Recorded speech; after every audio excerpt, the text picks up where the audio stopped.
श्री स्वामी समर्थ. पतीची प्रगती होऊ देत नाहीत अशा महिला, या वाईट सवयी वेळीच दूर करा. महिलांनी त्यांच्या पतीसोबत काही गोष्टी करणं टाळलं पाहिजे. याचा संसारावर विपरीत परिणाम होऊ शकतो. नात्यात दुरावा निर्माण होतो. वैवाहिक जीवनात सतत संघर्ष असलेला माणूस बाहेर कोणतंच काम नीट करू शकत नाही. त्याची प्रगती खुंटते.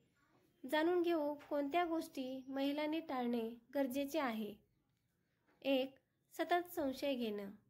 अनेक महिला आपल्या पतीचा सतत संशय घेत असतात. काही गोष्टींची काळजी घेतली पाहिजे किंवा खात्री करून घेतली पाहिजे, पण सतत प्रत्येक गोष्टीत संशय घेण्याची सवय योग्य नाही. यामुळे पतीला राग येतो आणि कामावरही परिणाम होतो. तो त्याचं काम नीट लक्षपूर्वक करू शकणार नाही किंवा याहून अधिक गंभीर संकटाचे प्रसंग उद्भवू शकतात.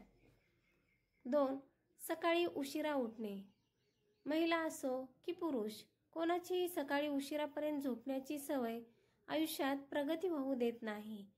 दोघांपैकी कोणीही एक सकाळी उशिरापर्यंत झोपत असेल तर याचा परिणाम संपूर्ण कुटुंबावर दिसून येतो.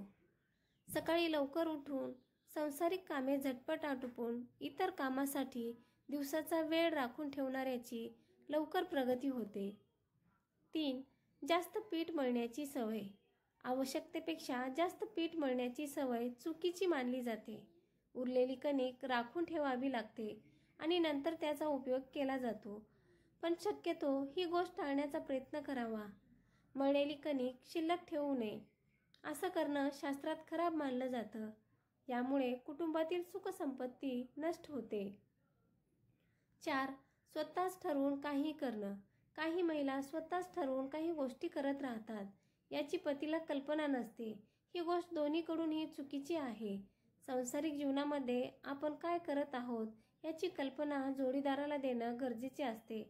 यामुळे घरात चिडचिड वाढते आणि कामावर त्याचा नकारात्मक परिणाम दिसून येतो. 5. छोट्या छोट्या गोष्टीवर टोमणे मारणे. पतीच्या छोट्या छोट्या गोष्टीवर टोमणे मारणे, टोचून बोलण्याची सवय महिलांनी सोडून द्यावी. यामुळे पतीला राग येतो आणि एकूण कामावर परिणाम होतो. यामुळे पतीला सतत असं वाटत राहतं की पत्नी आपल्याला जराही समजून घेत नाही आणि प्रत्येक चुकीच्या गोष्टीसाठी ती आपल्यालाच जबाबदार धरत आहे. श्री स्वामी समर्थ.